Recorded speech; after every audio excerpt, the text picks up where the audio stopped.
2020, a novel coronavirus has infected humans from animals and seemingly outsmarted the entire world, giving rise to a pandemic, the first that at least our generation has seen.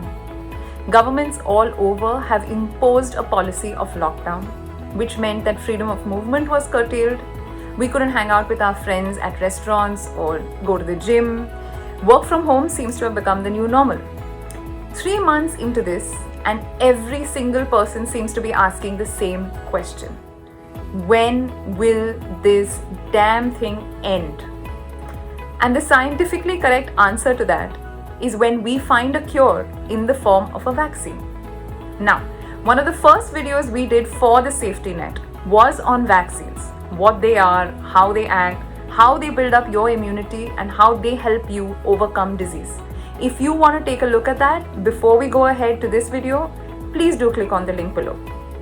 Now, today we have Dr. Ashish Vora with us, who's going to give us some insight into COVID-19, its vaccine, and life after lockdown. Now, before we go ahead, a brief introduction to who Dr. Ashish Vora is. He's been in the field of life sciences for more than 10 years now. He's a virologist, and his PhD, doctorate thesis, was on dengue, Zika, and other viral infectious diseases.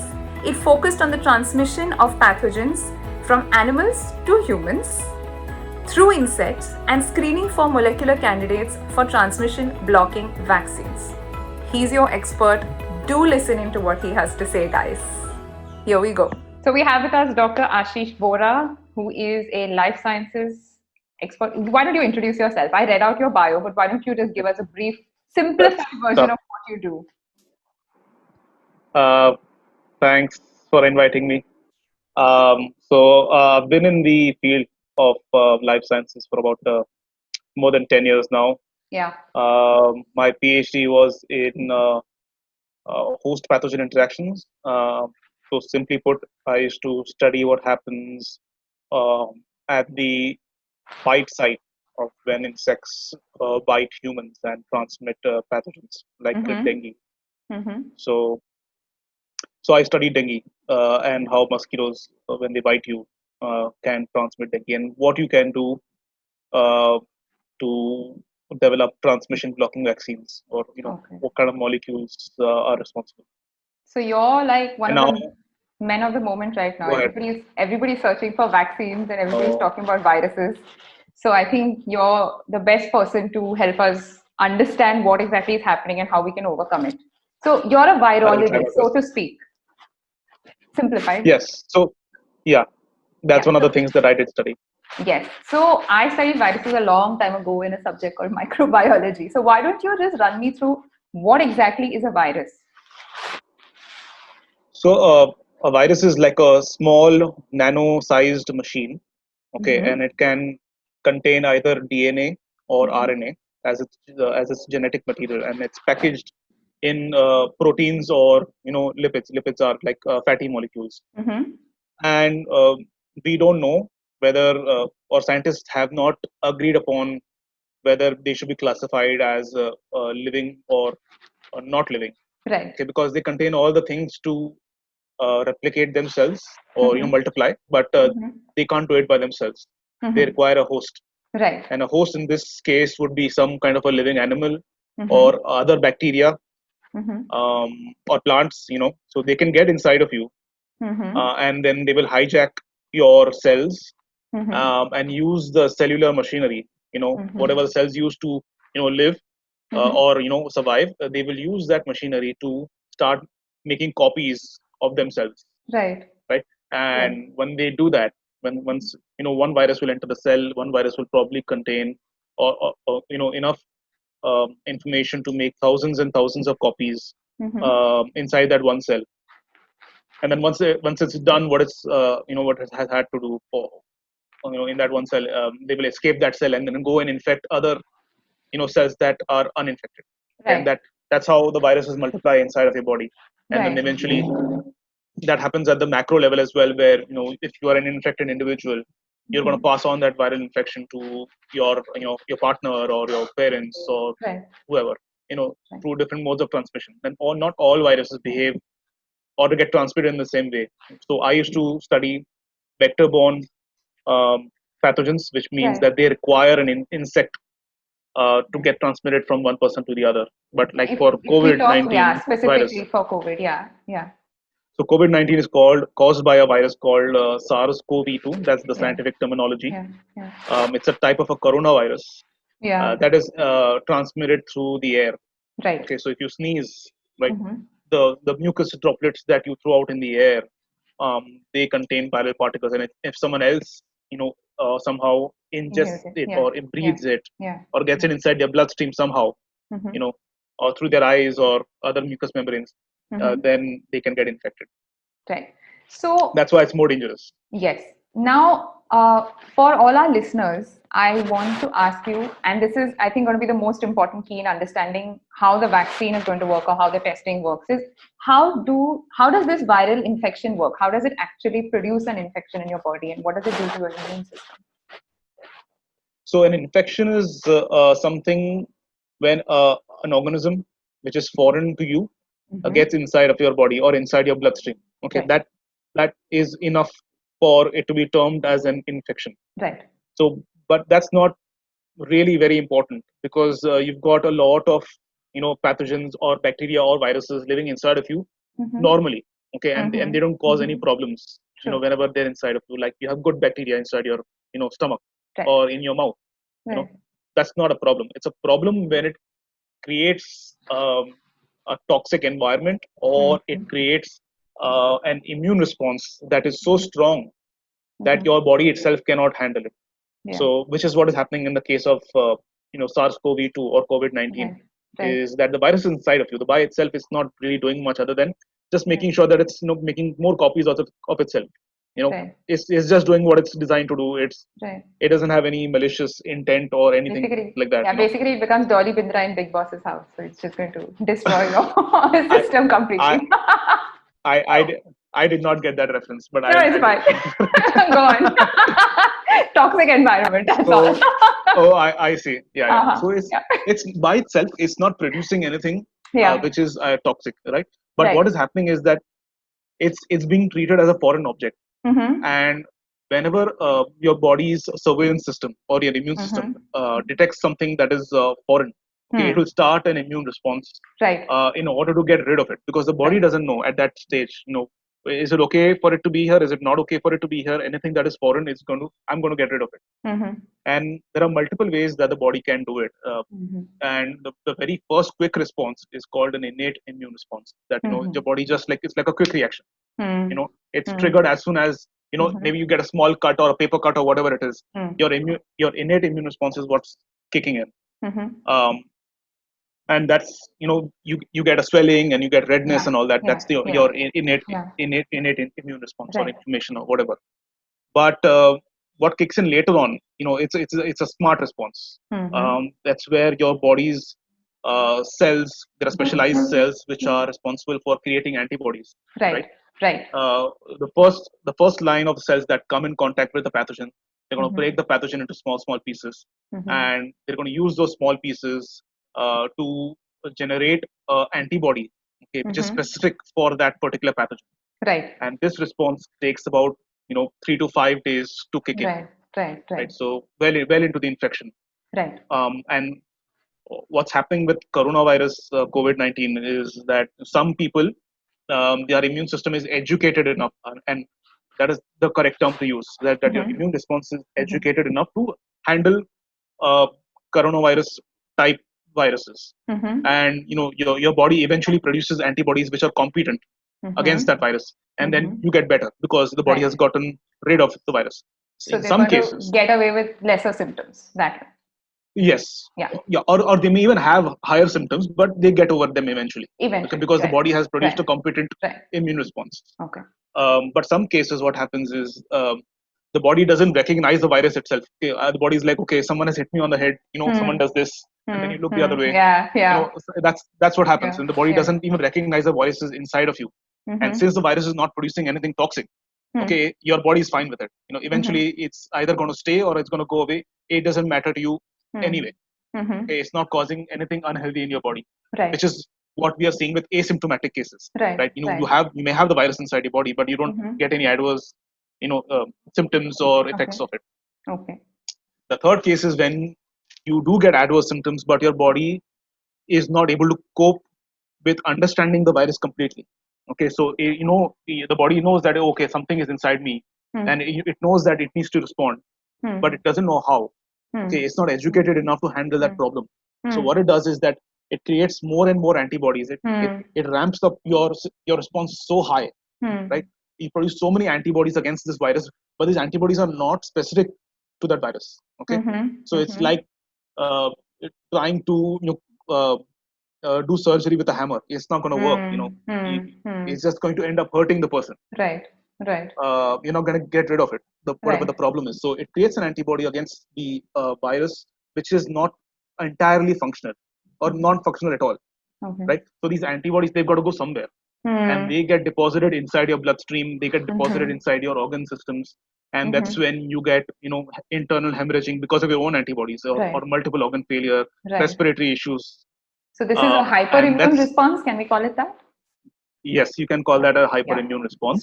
So there are three different And patterns that's that we're seeing in these patients. yeah, Okay. So that's now usually the case with most viruses. Yeah. we are also talking about, a lot of different strains of the virus. Last I checked, I believe there were around Mhm. 11. So each one of them is causing different symptoms, or does that depend on the patient's immune response? How does it work? So it's possible that the different strains of the virus can cause different symptoms, but I think that can be sort of rare that you would get completely different symptoms. Mm-hmm. You may get the same symptoms, like the symptoms of COVID-19 are that you have a dry cough, or you have difficulty Mm-hmm. breathing, and then you have Mm-hmm. fever.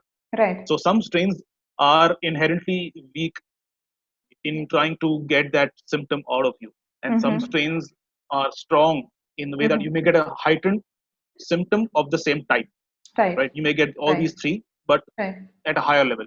It's Right. unlikely that there would be one strain of COVID-19 virus which will give you dry cough and the other will give you wet cough. That's unlikely. So what does Okay, it mean then when it they say probably that there are 11 different strains? What am I looking at? they're molecular. Like you have a thumbprint, right? Mm-hmm. And your thumbprint is different from anybody else in your family, but you're all part of Mm-hmm. the same family. You share the same Ah, similar genes, right. Right. right? Right. So the thumbprint of these viruses is sort of different. The molecular pattern Mm-hmm. on the viruses is slightly different. It's not very Mm-hmm. different. It's slightly different. That's why it's a Mm-hmm. different strain and not a completely different virus. Mm-hmm. When the molecular pattern is very, very different, then you could classify that as a different species of the Right. virus. So SARS and SARS-CoV-2 belong to the same species of coronaviruses, Mm-hmm. right? Sorry, they belong to two different species of the same type of virus. Mm-hmm. But within SARS-CoV-2, you have Mm. multiple different strains, which are very, very similar to each other, but have some minor differences. Got it. And that can somehow make it a little more difficult to come up with a vaccine. But I think we can come to that point later. Right. So we also spoke about, like, we've seen a few different viral infections in the past. We've seen SARS, we've seen H1N1, we've seen, for that matter, Nipah or, MERS. We always talk Yeah. about how infective or how contagious a virus is and how lethal it is. So how does that play a role in the spread or the, containment of a virus? How does that affect it? So that's a good question, and I think not a lot of people ask that question. And it's important to ask that question to Understand. understand Yeah. how Yeah. pathogens behave. Mm-hmm. And trust me, there's no pathogen out there who wants to kill its hosts quickly, Mm-hmm. because Mm-hmm. if you think like a pathogen, the pathogen, all it wants to do, like just like any other animal, is survive. Right. Okay, Right. and it Right. does that by making more and more copies of it, Right. and it can only make more copies of it if its host is alive. Right. The host is your If home, it kills you, basically. Yeah. You're destroying your yeah, own home and then you're going to if have to the go search out again. absolutely. So there is a certain threshold that eventually will be, or a balance will be reached in a particular pathogen Mm-hmm. with regards to its contagiousness versus its virulence. So Mm-hmm. contagiousness is how fast or how easily it can get transmitted within a Yeah. population. Yeah. Okay? And virulence is how much damage or what kind of damaging symptoms or what is the lethality Can of we that just, virus. we'll call it just lethal, so it's a little simplified. So, Sure, yeah. sure. Yeah. So contagiousness versus lethality. Lethality. So Yeah. the aim, yeah.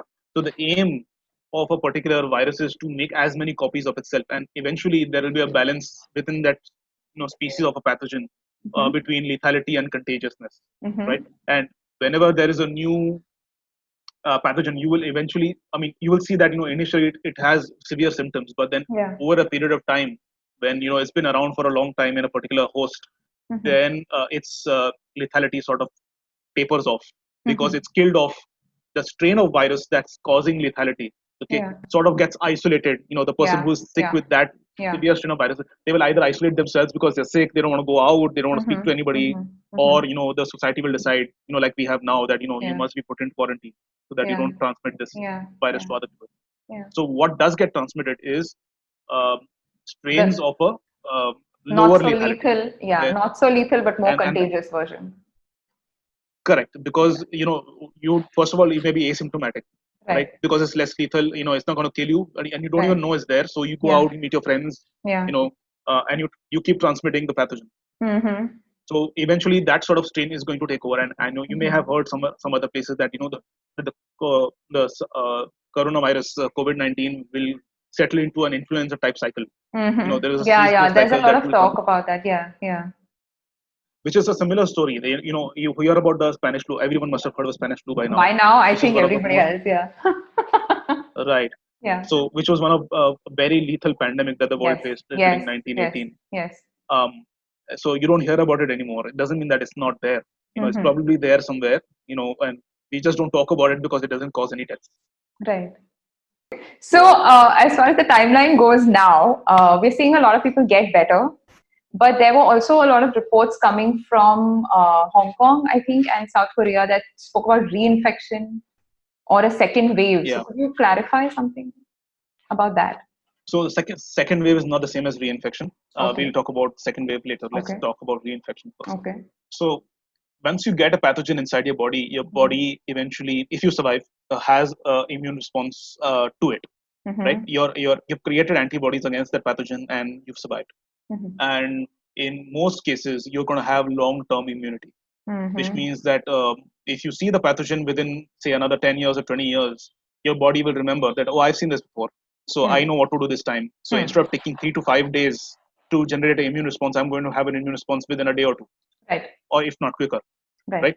And that's how you deal with it. So a second time, a reinfection is not a problem for you, right? So this is reinfection. That's how this is reinfection, right? And this is basically the entire principle on which vaccinations work.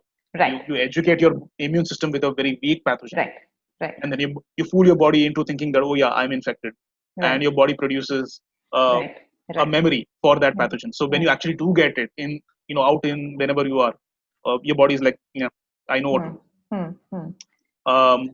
So what happened in certain reports in Hong Kong, they said that we are detecting the virus. We are getting positive results for people who have been previously infected 40 days ago, 50 days ago, 60 yes, days ago. yes. Um, And that but caused quite we a bit don't of know for panic sure. between, the clinical communities, because we were a little stunned as to what was happening. So right now there is no clear data on actually whether that's a proper reinfection or not, because sometimes what happens is that when you get a pathogen inside of you, it takes a little bit of a while for your body to get rid of all the virus particles inside of your blood or organs or wherever it is, because some pathogens have been known to hide inside of the body, inside niches inside your body, right? Like HIV, it will hide inside of your cells, and you Right. may have it. Yeah. I mean, you may not detect it Yeah. for a long time. Yeah.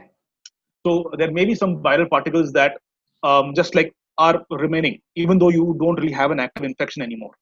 Okay, so that could also be sometimes confused as oh, it's still there, or it's come back, or something like that.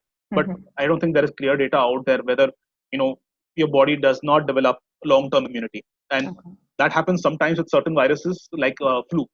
Right. You always get flu in some season or the other, right? Yes. And that's because the flu mutates. The flu virus is such that it mutates so fast Yeah. that whatever version of the flu virus that your body has seen in the previous year is not at all similar to what you're seeing this year. Correct. Right? So it's like being infected with a completely new Completely, virus. different virus. Yeah. Yeah. So every time you get infected with influenza virus, you're going to get sick. Right. So now, that's- if that's not the second wave, what is the second wave? So the first wave is when you get a primary, uh, increase in the number of cases, and you have one person who has come into this country, say from somewhere else, and then it's caused 10,000 cases, 50,000 cases, Right. or say 100,000 cases in the first go, right? Right. And everybody panics, and they are like, "Oh my God, we must do something about it. Let's isolate ourselves, let's self quarantine, or let's treat these people, or whatever it is, right?" And eventually, we will get to a stage where it's no longer possible to quarantine 100,000 people, Yeah. you know, and then eventually there has to be some, either people get tired or people don't follow rules, or the government has to open the economy. And now initially there was one person who caused 100,000 infections. Now we will have 100,000 people who have the virus going out, into the wild, and causing that exponential increase in Right. number of cases. So you will Right. always see that the second wave will always be much, much larger than the first wave of Right. infections. Okay? Right. So Right. I hope I am wrong. Okay, Yeah, let's I hope hope so too. that we are all incorrect about this. But this is what we have seen in the past with other Right. types of viruses. Right. Right. It doesn't mean that this is what will happen, but extrapolating from the past, okay, from other types of viruses, this is what we have seen in other pandemics. Okay. And it's not just that you will have two waves. You could Spanish have flu had 5 waves, Right. right? And they may not Let's all. be a little Yeah. optimistic with this now. We're just getting over the No, lockdown, but yeah, I do so understand. Yeah. Spanish flu was in a time where we did not have the means that we do Yes. now. Okay, Yes. so Yes. we do have a lot of. So we may see, by the time there is a third wave, we may have a solution. Yeah. Let's hope for that. Speaking of solutions and trying to be very optimistic, you have worked with vaccines before. You have worked with vaccines for dengue and Zika, right? Dengue, Zika, so it's a class of viruses called flaviviruses. Perfect. So there have been so many questions. Everybody thinks the pandemic is going to end as soon as we have a vaccine, and thankfully, I have sensible friends who always, fact check their WhatsApp forwards with me, and they say some country is coming up with, this vaccine. Someone is in phase 2 trial, someone is in phase 3 trial. So when exactly are we going to see a vaccine for COVID-19? And first, let's just, we did a video on one of the first videos we came out for the safety net was on vaccines, where we spoke about what a vaccine is and what kind of an immune response it gives up in your body. Simplified. How do you make a vaccine? How easy is it? How tough is it? It's not easy at all. Yeah. There can be multiple different types of vaccines. So as you mentioned, one of the types is where you have a dead vaccine, or sorry, you may have a dead pathogen. Yeah. Okay. Another one is where you have a weakened pathogen. Yeah. Yeah. Right. So natural immunity is acquired through that second type of method, where you have a weakened strain of bacteria or virus. Like Edward Jenner, he's the father of vaccination. Yeah. Right. Yes. He did this. Right. Yeah. Well, now that if you look back, what he did was very completely unethical. Okay. What he did was that he took cowpox, okay, from cows, and he actually infected people with whatever came out of that pus. Okay, so that's complete no-no nowadays. No one should do that. Yeah. So what should they do? How does it work? Could you just run us through the phases? Since we keep talking about phase 2 and phase 3 and whatever, I could you just run me through? So so it depends on what you're starting with, right? So the very first stage is to come up with what you're trying to target. Okay. If you're coming with a completely synthetic vaccine, you need to identify what are the molecules on the virus. Okay, that takes years of study. We can only do that fast now for coronaviruses because there have been 20 years, 30 years, 40 years of research behind it. Okay, people have dedicated their entire lives to creating that information, which is why we can do a sprint. Yes. Now, so that's the amount of time that it has already taken. Then next stage is to then create sort of like a preclinical study to understand inside of cells that we harvest from other animals. People say, oh my god, there is monkey stuff in your vaccines. No, it's not monkey stuff, it's monkey cells that we use, okay, in the lab to see whether the vaccine is working or not. Okay, we check them inside of cells, so no animals involved at that stage. And we see whether in the lab, in a dish, in a petri dish, whether we actually get a response or not. Okay, and that takes a tremendous number of years. Yeah. Okay, we have still not been able to do that for HIV. Okay, not even in the preclinical stages. HIV we know of 20 years, 30 years, 40 years now. Okay, no vaccination on the horizon. Okay, so once it passes that stage, okay, once we can do that in a plate, then we go on to animals. So you can either use mice, you can use pigs. Pigs and mice are the most close to humans other than chimpanzees. Chimpanzee research is not looked upon very favorably nowadays. Okay. So you do that in animals. See if you get a positive. So that's one where we have phase 1 and phase 2 trials. Right. Phase 1 trial is where we test the safety, okay, of your drug or vaccine or whatever it is. Yes. Right? Is it safe? Yes. Right. Only then will you go on and administer it to a small group of humans. Yes. That would be a phase 2 trials. Yes. Right? Is it safe in humans? Is it safe in animals now? Is it safe in humans? That's a phase 2 trial. So you try that in the smallest group possible. Right?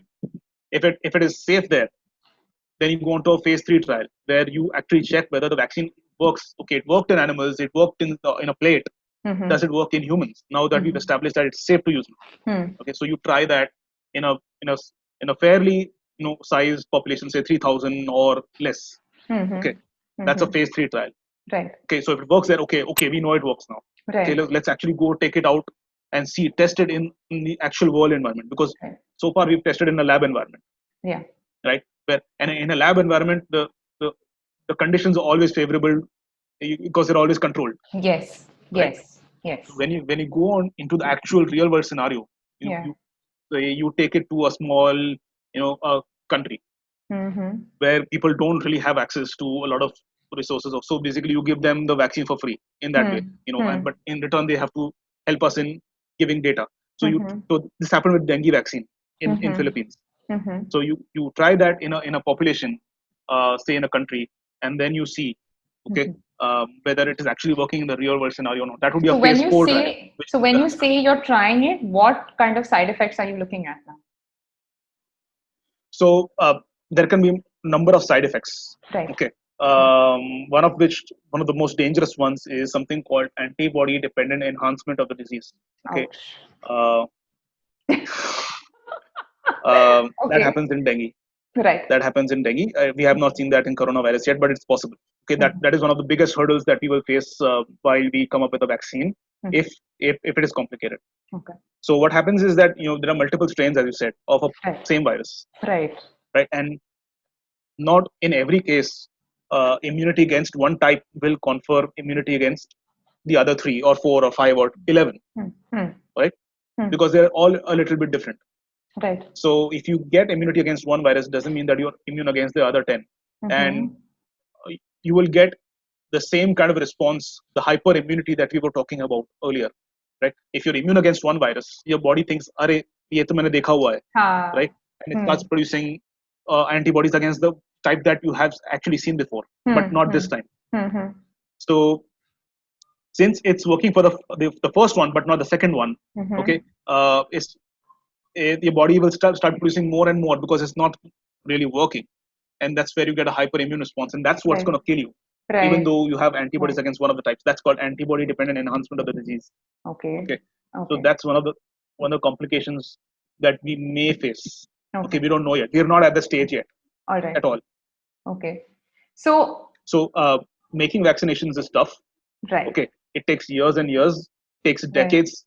We've known about dengue for tremendous number of years. AIDS, tremendous number of years. Yeah. So we don't have any vaccine yet. Okay, the vaccine that we thought we had. Okay, Sanofi Pasteur is a company that came up with a dengue vaccine. Okay, which targeted all 4 types of dengue at the same time. Okay, so they cracked that code after so many people tried and failed. And they eventually took it to market on phase 4 clinical trial in Philippines, and a lot of children died. Okay, because they didn't do their homework. Okay. So that doesn't sound very optimistic. So no, it's tough. My point is that it's tough. Yeah, it is. Tough. It is. So and thinking the important point is that thinking that abhi chahiye, kal ye log ye scientists log karke aa rahe hain. Right. Itna time ho gaya hai, vaccine nahi hai, 3 mahina ho gaya. Right. It's not your chips, that you're frying and eating. Exactly. Now. It's going to take time, because not only do you want something that's right, you also want something that's safe. So that doesn't just happen with a snap of a finger. So it's Yeah, going to I take mean, time. it may kill the virus. It may kill the virus, but it may kill you along with the virus. So it's not something that you want. So this is not something you can rush. Yes. But if I had to be very optimistic, what's the soonest that I can have a vaccine? So the only way that we can have a super fast virus is when we relax safety measures. So there are inherent safety measures that are put in by institutions like national health institutions like ICMR in India or NIH in the US, FDA, which is a Federal Drug Administration, which will control. It's a drug controller basically. It controls the safety of a drug. It controls the efficacy of a drug. So once they fast track it, like, they will put everything else on hold.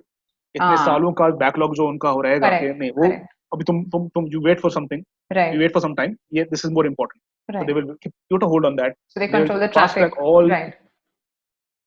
And publishing papers about this virus is also been fast tracked. So generally, what happens is papers take about a year or two to publish because they go through reviews. Yeah. So right now they're not going under review. Yeah. Right now they're not getting reviewed at all because they just want as much information is there to be out there. Yeah, but this is a global emergency, so I think that should not be an issue. So we have to be very careful about what we are putting our trust in. I think it should take us 2 years. 2 years, okay. But people are saying 18 months. I don't know on what basis. I also read 18 months somewhere. I don't know. I don't know. I mean, that would be quite optimistic, though. I need something good to believe in right now, honestly. Well, so I'm going to stick to 18 months. But I would feel good if I was proved wrong. Yeah, me too. So the main point now is that the vaccine is going to take some time, but the country is also unlocking the lockdown this week. So any parting words for people? So this is regarding the masks. The masks are not to protect you from getting an infection. The masks are to protect people around you if you are infected. Yes, that's very important. If you're breathing out virus particles, if you're sneezing, if you're coughing, or whatever it is that you don't really have to do anything to pass on the infection. So whatever mucus particles or air particles or virus particles that you're breathing out from inside of you get caught in your mask. Okay, and that's going to reduce the chance that people around you in the train, in the bus, in the office, in your home, is going to reduce the chance that they get it. Okay, the mask is for them. It's not for you. Okay? So if you want your partners, your friends, your family, your co-workers to not get the virus, you must wear the mask.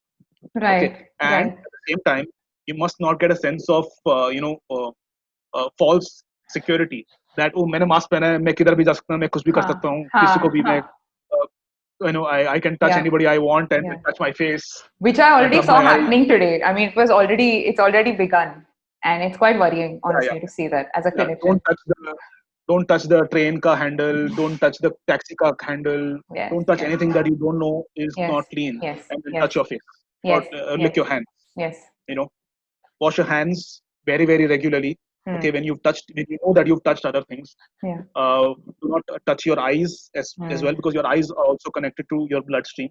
Do not dig your nose or whatever it is. Okay, don't get any side of your body with dirty hands. That's true. Wash your face, wash your hands very, very thoroughly, and wash your hands until your elbows. Yes. All the way. Don't just say that fingers ko wash kar liya to chalega. Hand sanitizer bhi nahi chalega. When you have the option of washing your hands with soap, there is no beating that. Yes. Okay. Absolutely. Make sure everybody around you follows this same procedure as well. And if they are not, make them wash their hands. Yes. So I'm going to summarize this basically saying that the lockdown was not the solution. The lockdown was not the cure. The lockdown was just something to buy us time to prepare our healthcare systems and to come up with a cure. So now that we are unlocking the country, we don't need to forget all those preventive measures that we've learned, because the vaccine is going to take time, as you as the expert have already told us. So we have to learn to live with it for a bit, but be safe at the same time. We still have to continue. Just because the lockdown is gone doesn't mean the virus is gone. Yes. Oh, that's a brilliant one. That's a nice one. Yeah. Okay. So thank you so much, Dr. Ashish Vora. Pleasure having you. Thank you for enlightening us. Most welcome. See you. My pleasure. Now, I'm sure that has helped a lot and clarified all the doubts that you had about the vaccine. As India begins to unlock this week, I want all of you to please understand that the lockdown was never the cure. The lockdown was just a means for us to buy us, the healthcare professionals, more time to prepare for the increased number of cases that we were going to face, and for scientists to come up with a cure in the form of a better drug or a vaccine. The virus has not disappeared. It has not decided to leave you alone and go away because you were a good boy and decided to stay home. No. The threat still exists. It is very much here. So as we prepare to unlock and move forward with our lives, it's very important for all of you to understand, and I as a clinician, on behalf of all the clinicians like me who have been working through this COVID crisis, I urge you to please continue taking all hygiene precautions that you have been taking all this time. Continue washing your hands regularly. As soon as you come from outside, scrub yourself down, have a clean bath. Continue wearing your masks when you are interacting with people outside of your homes.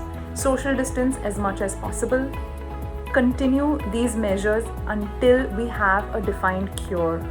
That is the only way to save not just us, but also the people around us, especially the ones who are immunocompromised, who might not be as fortunate as maybe you and me.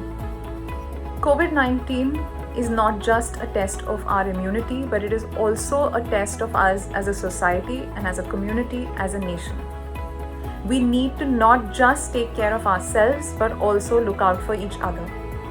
I'm sure together we can and we shall overcome. Until then, please stay safe and stay healthy. If you like this video and if you found it informative and would like more updates and videos like this on healthcare and related topics, please do like, share and subscribe to us. We are thesafetynet.in on YouTube, Instagram and Facebook. Until next week, see you.